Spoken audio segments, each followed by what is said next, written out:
నమస్తే. నా పేరు Krishnamraju, VVR, president, Andhra Pradesh editors association, editor, journalist, news and views monthly magazine.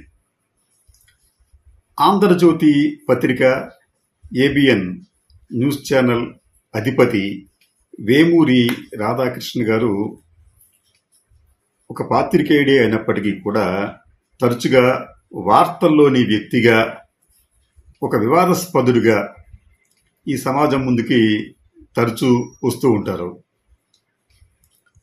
ఆయన మీద చాలామంది కత్తిగట్టినట్లు పరుషమైన పద్యాలంతో పోస్టులు పెడతా ఉంటారు. ఒక లాయర్ అయితే ఆయన మేనరిజాన్ని కూడా అనుసరిస్తూ ఆయన్ను చాలా కించపరిచే విధంగా అనేక వీడియోలు కూడా చేశారు. అయితే ఆ వీడియోలన్నీ కూడా లక్షల్లో చూశారు. ఇది రాధాకృష్ణ గారికి సంబంధించిన ఒక అంశం. అయితే ఆయన ఈరోజు అంటే సెప్టెంబర్ 7వ తేదీన ఆంధ్రజ్యోతి దినపత్రికలో కొత్త పలుకు శీర్షికతో ఒక వ్యాసాన్ని రాయించారు. దీంట్లో ఒక పేరాలో ఆయన ఏమంటారంటే, బుడమేరు కట్టలు తెగటానికి ఇబ్రహీంపట్నం వద్ద 24 ఏళ్ల క్రితం ఏర్పాటు చేసిన మినీ హైడల్ ప్లాంట్ కారణం అని ఒక సరికొత్త ప్రచారానికి తెరలేపారు. జగన్ రోత మీడియాలో చేస్తున్న ప్రచారం నిజమని రుజువు చేస్తే ఆ ప్లాంటును మా సొంత ఖర్చుతో తొలగించడానికి సిద్ధంగా ఉన్నాం. మా ప్లాంట్ వల్ల ప్రజలకు ఇబ్బంది కలిగిందని రుజువు చేస్తే దాన్ని జగన్ అండుకోకు ఇచ్చేస్తాం. ఇది రాధాకృష్ణ గారు చెప్పిన ఒక వ్యాసంలోని ఒక పేర.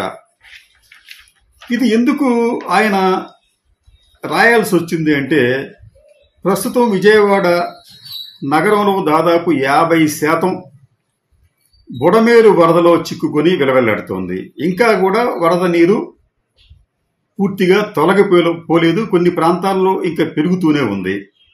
అయితే ఈ వరద నీరు ఇలా పెరగటానికి కారణం అనేక ఉండొచ్చు. కానీ ఈ అనేకమైన కారణాల్లో ఒకానొకటి ఈ పవర్ ప్లాంట్ అంటే యాక్టివ్ హైడల్ పవర్ ప్లాంట్, ఇది రాధాకృష్ణ గారిది చిన్న పవర్ ప్లాంట్. నిజానికి అది 1.4 మెగావాట్ల హైడల్ పవర్ ప్లాంట్. ఇది కూడా ఒక కారణం అవుతోంది అన్న తీవ్రమైన ఆరోపణలు వస్తున్న నేపథ్యంలో రాధాకృష్ణ గారు దానికి స్పందించి ఇటువంటి సవాల్ కూడా చేయాల్సి వచ్చింది. నిజానికి ఏమంటాడంటేనా, దీన్ని ఈ రోత మీడియా చేస్తున్న ప్రచారం నిజం రుజువు చేస్తే ఆ ప్లాంట్ను మా సొంత ఖర్చుతో తొలగించడానికి సిద్ధంగా ఉన్నామని చెప్పి ఒక పాయింట్. అది నిజానికి ఈ ప్లాంట్కి ఇచ్చిన ఎన్ఓసిని రద్దు చేయాలంటూ 2 సార్లు రాష్ట్ర ప్రభుత్వాలు జీవోలు కూడా జారీ చేశాయి, ఆర్డర్లు ఇచ్చాయి. ఒకటి వైఎస్ రాజశేఖర రెడ్డి హయాంలో, మరొకటి రోషయ్య గారి హయాంలో. మూడోది విటిపిఎస్ అంటే ఇది యాక్చువల్గా ఇది విటిపిఎస్ కు సంబంధించి దానికి అనుబంధంగానే ఈ రకంగా ఉంటుందని చెప్పి మనం భావించాలి. చెప్తాను కారణం మీకు. అది విటిపిఎస్ కూడా ఈ పవర్ ప్లాంట్ వద్దు, అక్కడ ఏర్పాటు చేయవద్దని చెప్పి ప్రభుత్వానికి గతంలో అనేక సిఫార్సులు కూడా చేసింది. కానీ ఇవేమీ పట్టించుకోకుండా చంద్రబాబు నాయుడు గారు అధికారంలోకి వచ్చిన కొత్తలో ఇక్కడ పవర్ ప్లాంట్ ఏర్పాటు చేసుకునే అవకాశాన్ని రాధాకృష్ణకి అప్పగించారు. అంటే 2 సార్లు ప్రభుత్వాలు ఇక్కడి నుంచి మీరు తీసేయండి అని చెప్పినప్పటికీ కూడా ఈయన తీయలేదు. కానీ ఇప్పుడు ఏమంటారంటే, ఈ రోత మీడియా చేస్తున్న ప్రచారం నిజమని రుజువు చేస్తే ఆ ప్లాంట్ను మా సొంత ఖర్చుతో తొలగిస్తామని చెప్పి అంటారు. దానికి రుజువే ఉంది. ఇంకా మీకు ఇచ్చిన ఎన్ఓసీలు రద్దు చేస్తూ ఆదేశాలు కూడా ఇస్తే మీరు కోర్టుకు వెళ్లారు. అది ఎప్పుడో తేలుతుంది. కాబట్టి ఏంటంటే ఇక్కడ మీరు రుజువు చేయటానికంటే మీరు రుజువు చేయాలి, ఈ ప్లాంట్ వలన ఎటువంటి ఆటంకాలు లేవని చెప్పి.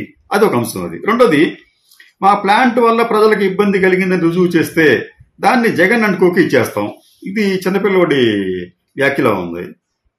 మీరు జగన్ రుజువు చేస్తే మీరు ఆయనకి ఇచ్చేస్తారా? ఇచ్చేస్తే ఆయన ఏం చేసుకుంటాడు? దాన్ని క్రాప్గా అమ్ముకోవాలా, దాన్ని నడుపుకోవాలా? అంటే ఇటువంటి ఇటువంటి వ్యాఖ్యలు లేకపోతే వ్యాసాల్లో వ్యాఖ్యలు చేసేటప్పుడు కొద్దిగా ఆలోచించి చేస్తే బాగుంటుంది అనేది బహుశా అది చేస్తే బాగుంటుంది అనేది ఒక అభిప్రాయం. సరే, ఇక అసలు విషయానికి వస్తే దీని నేపథ్యం కూడా ఒకసారి చూస్తే మనం దీన్ని సుమారుగా 24 సంవత్సరాల క్రితం ఏర్పాటు చేశారు. ఎక్కడ? విజయవాడ హైవేకి పక్కనే VTPSకి అనుబంధంగా అనమాట. ఎందుకంటున్నానంటే ఇది VTPSకు సంబంధించి వారికి సంబంధించి ఒక కాలువ ఉంది. ఆ కాలువ నేపథ్యం ఏమిటంటే VTPSలో దీనికి సంబంధించి కూలెంట్స్, అంటే ఇక్కడ వాటర్ని కృష్ణానదికి సంబంధించిన వాటరు వాళ్ళకి కావాలి. ఆ కృష్ణానది వాటర్ని తీసుకుంటూ వారు దీనికి సంబంధించి ఈ కండెన్సర్స్ని కూల్ చేయడానికి ఈ వాటర్ని వారు వాడుకుంటూ తిరిగి దానిని ఒక కాలువ ద్వారా కృష్ణానదిలోకి పంపిస్తారు. ఈ వాటర్ అంటే కూలెంట్లోంచి వచ్చే కండెన్సర్ నుంచి వచ్చే వాటరు వేడిగా ఉంటుంది కాస్త. అది చాలా స్పష్టంగా మన కృష్ణానది బరా దగ్గరికి వెళ్తే అది మనం గమనించవచ్చు ఆ వేడి వాటర్ని. ఈ వాటర్ అన్ని తిరిగి కృష్ణానదిలోకి పంపించడానికి కాలువను తవ్వారు. ఈ కాలువ దగ్గర దాదాపు 80 మీటర్ల పరిధిలో ఒక రెగ్యులేటర్ను కూడా నిర్మించారు. ఇక్కడే అసలు సమస్య వస్తుంది. ఈ 80 మీటర్ల రెగ్యులేటర్ నుంచి ఈ వాటర్ తిరిగి కృష్ణానదిలో ప్రవేశించాలి. అయితే ఈ 80 మీటర్ల విస్తీర్ణానికి సంబంధించి ఒక 30 మీటర్ల వరకు కూడా అది రాధాకృష్ణ ప్లాంట్ కోసం చంద్రబాబు నాయుడు గారు అనుమతి ఇచ్చారు. అక్కడ అలా అనుమతి ఇవ్వడం తప్పు అంటే ఈ 80 మీటర్లు ఉంటే ఫ్లో అనేది కాస్త వేగంగా జరుగుతుంది, సజావుగా జరుగుతుంది. కానీ ఈ 30 మీటర్లకు వచ్చేటప్పటికి పవర్ ప్లాంట్ ఉండటం వలన ఈ ఫ్లోకి ఆటంకం కలుగుతోంది. అంటే కృష్ణానదిలోకి కలవలసిన వాటరుకి ఫ్లోకి ఆటంకం కలుగుతోంది.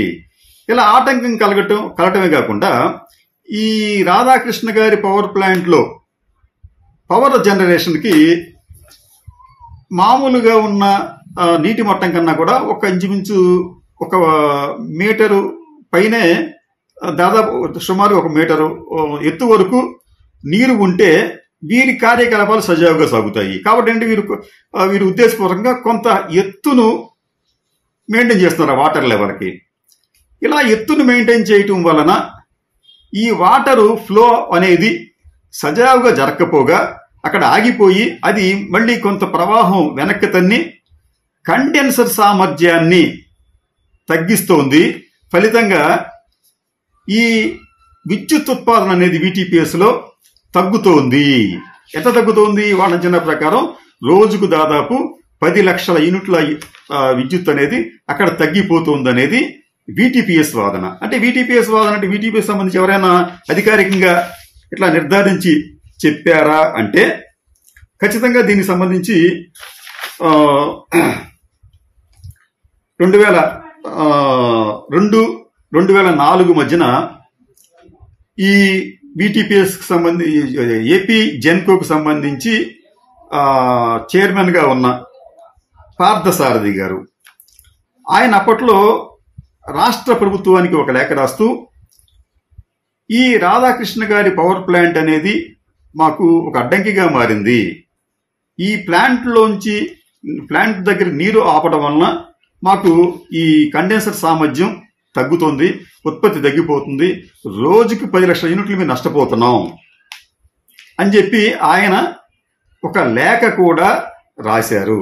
అప్పట్లో ఆయన చెప్పిన దాని ప్రకారం ఏంటంటే 2001 మార్చి, అలాగే 2001 మార్చి 29 నుంచి 2001 జులై 1 మధ్య కాలంలో దాదాపు 29.165 మిలియన్ యూనిట్ల విద్యుత్తును VTPS నష్టపోవాల్సి వస్తోంది అని పార్థసారథి గారు తన లేఖలో రాశారు.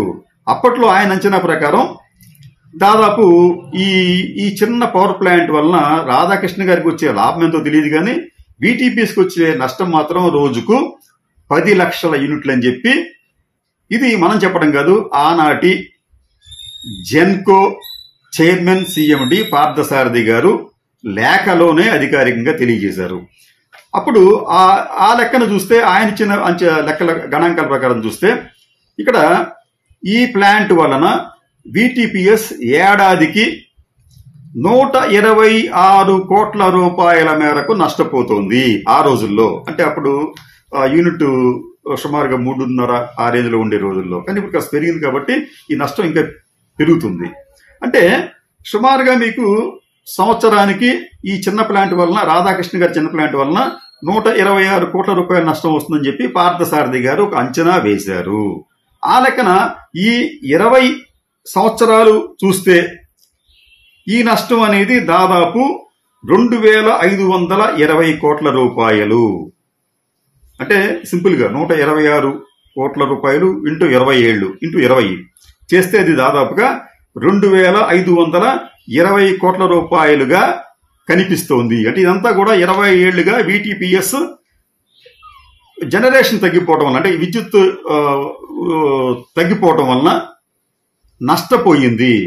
ఈ నష్టానికి కారణం ఎవరంటే రాధాకృష్ణ గారి చిన్న పవర్ ప్లాంట్. అంటే పవర్ ప్లాంట్ చిన్నదైనప్పటికీ కూడా దాని ప్రభావం తీవ్రత, నష్ట తీవ్రత చాలా ఎక్కువగా ఉందని చెప్పి ఆ పార్థసారథి గారి అభిప్రాయం. ఇదే గమనించి ఇద్దరు ముఖ్యమంత్రులు దీనిని అక్కడి నుంచి తొలగించాలని చెప్పి ప్రయత్నించినప్పటికీ కూడా అది సాధ్యం కాలేదు. ఇది ఒక అంశం. అయితే రెండో అంశం ఏంటంటే ఈ కాలువకు సంబంధించి నిజంగా ఇది ఒక బాటిల్ నెక్ అని మనం భావించాలి. అంటే ప్రవాహం వస్తున్నప్పుడు దానిని నిరోధించే ఒక అడ్డంకిగా ఈ పవర్ ప్లాంట్ మారిందనే భావనను నిపుణులు కూడా వ్యక్తం చేస్తున్నారు. ఫ్రీ ఫ్లో జరిగిపోవాలి కృష్ణానదిలోకి, కానీ జరగటం లేదు. ఇలా జరగకపోవటం వలన నష్టం జరుగుతోంది. ఇదే ఇంకొక నష్టం ఏంటంటే, ఇక్కడ విషయం ఏంటంటే, ఇదే వీటీపీఎస్ కాలువకు సంబంధించి మరొక ఆసక్తికరమైన విషయం ఏంటంటే, మీకు బుడమేరు నదికి సంబంధించి, బుడమేరుకి సంబంధించి నది అనకూడదాన్ని, బుడమ ఏరు అంటే అదొక ఏరు. అది మీకు ఈ జీకొండూరు, ఆ మైలవరం ప్రాంతాలు మీకు వర్షాలు పడితే ఒక ఏరులాగా ఈ వాటర్ అంతా ప్రవహిస్తూ, అది గతంలో వాటర్ తన సహజమైన మార్గం ఏంటంటే ఆ నీరంతా కూడా అది విజయవాడ వెలుపల నుంచి కొల్లేరులోకి వెళ్ళిపోయేది. అయితే అది ప్రతి సంవత్సరం కూడా ఎంతో కొంత నష్టాన్ని పంటలకి అలాగే ప్రజలకు కూడా నష్టాన్ని కలిగిస్తుండటంతో వెలగలేరు వద్ద ఆ ప్రవాహాన్ని అడ్డుకొని దానిని కృష్ణానదిలోకి పంపడానికి ఒక రెగ్యులేటర్ నిర్మించారు. దానికి 11 గేట్లు, క్రస్ట్ గేట్లు ఉంటాయి. ఈ రెగ్యులేటర్ నిర్మించడం వల్ల ఏమైందంటే, కృష్ణానదికి ఈ బుడమేరుకు సంబంధించి వరద వస్తే అది విజయవాడ వైపు రాకుండా దీని ద్వారా, ఈ మన కొత్తగా నిర్మించిన రెగ్యులేటర్ ద్వారా అదేం చేస్తుందంటే, వీటీపీఎస్ పక్క నుంచి వెళుతూ వీటీపీఎస్ కోసం నిర్మించిన కాలువ ద్వారా, వీటీపీఎస్ కోసం నిర్మించిన ఈ కూలెంట్ వాటర్ పోవడానికి కాలువ ద్వారా అది కృష్ణా నదిలోకి వెళ్ళాలి. ఇక్కడ ఇంకో సమస్య ఎదురవుతుంది. ఈ బుడమేరు ప్రవాహం అనేది మొన్న ఈ మధ్యన ఒక 4 days క్రితం చాలా తీవ్రంగా వచ్చినప్పుడు ఆ నీటిని డైవర్ట్ చేయాలి అని చెప్పి ప్రయత్నించినప్పుడు ఈ బాటిల్ నెక్ దగ్గర చాలా ఇబ్బంది ఎదురైంది. వీటీపీఎస్ కి సంబంధించి నీటితో పాటు దీనిని కూడా డిశ్చార్జ్ చేయాలి అంటే అక్కడ ఈ రాధాకృష్ణ గారి పవర్ ప్లాంట్ కూడా ఒక బాటిల్ నెక్ గా మారింది. దాంట్లో సందేహం లేదు.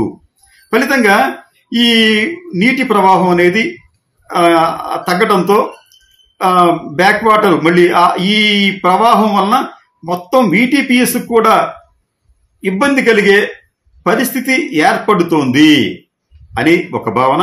రెండోది, ఈ నీటి వలన అంటే ఇట్లాగా ఈ అడ్డంకులు ఉండటం వల్ల ఈ నీటి ప్రవాహానికి, కృష్ణానదికి వెళ్ళడానికి ఉన్న అడ్డంకుల వలన ఈ ప్రవాహం మళ్ళీ వెనక్కి తన్ని వీటీపీఎస్కే కాదు అలాగే జీకొండూరు, మైలవరం ప్రాంతాల్లో ఉన్న గ్రామాలకు కూడా నష్టం కలుగుతుందనే ఉద్దేశంతో ఏం చేశారంటే, అక్కడ వెలగలేరు దగ్గర ఏర్పాటు చేసిన 11 గేట్లను ఒకేసారి ఎటువంటి హెచ్చరికలు లేకుండా వాటిని ఎత్తివేశారు. ఫలితంగా విజయవాడలో దాదాపు సగ ప్రాంతం మునిగిపోయింది. అయితే ఈ మునిగిపోవడానికి ఈ పవర్ ప్లాంట్ కి కారణం ఉందా అంటే ఒక రకంగా చెప్పాలంటే ఎంతో కొంత కారణం ఉంటుంది.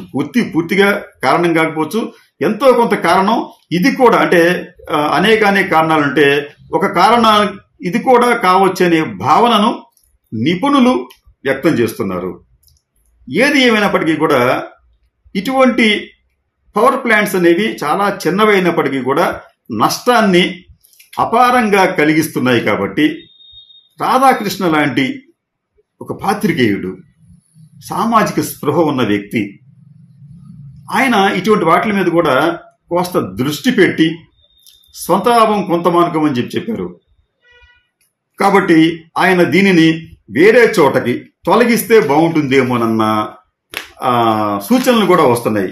ఎందుకంటే నిజానికి ఈ పవర్ ప్లాంట్కి సంబంధించి మరొక ఆసక్తికరమైన విషయం ఏంటంటే దీని ఏర్పాటుకు సంబంధించి 1998 ఏప్రిల్ 13వ తేదీన 532 జీవో నెంబర్ విడుదల చేశారు.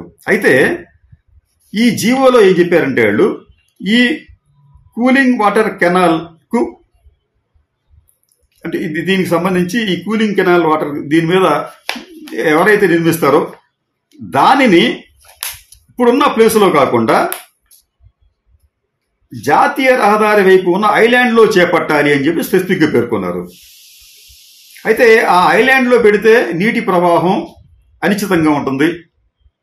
ఇక్కడైతే పెరీనియల్, ఇక్కడైతే నిరంతరం 24 అవర్స్ 365 డేస్ నీరు వస్తూనే ఉంటుంది, జనరేషన్ చేసుకోవచ్చు.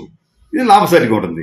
అయితే ఇలా చేయటం వలన ప్రవాహానికి గడ్డి తగిలి వీటీపీఎస్కి నష్టం జరుగుతుంది. అందుకని ఏంటంటే వీటీపీఎస్ ఏం చెప్పారంటే ఇక్కడ కాదు దీన్ని పెట్టాల్సింది, చిన్న ఐలాండ్ ఉంది అక్కడే పెట్టుకోమని చెప్తే దాన్ని ఉల్లంఘించి ఇక్కడ దాన్ని ఇది వీటీపీఎస్ కోసం ఏర్పాటు చేసిన ఈ 80 మీటర్ల విస్తీర్ణంలో ఉన్న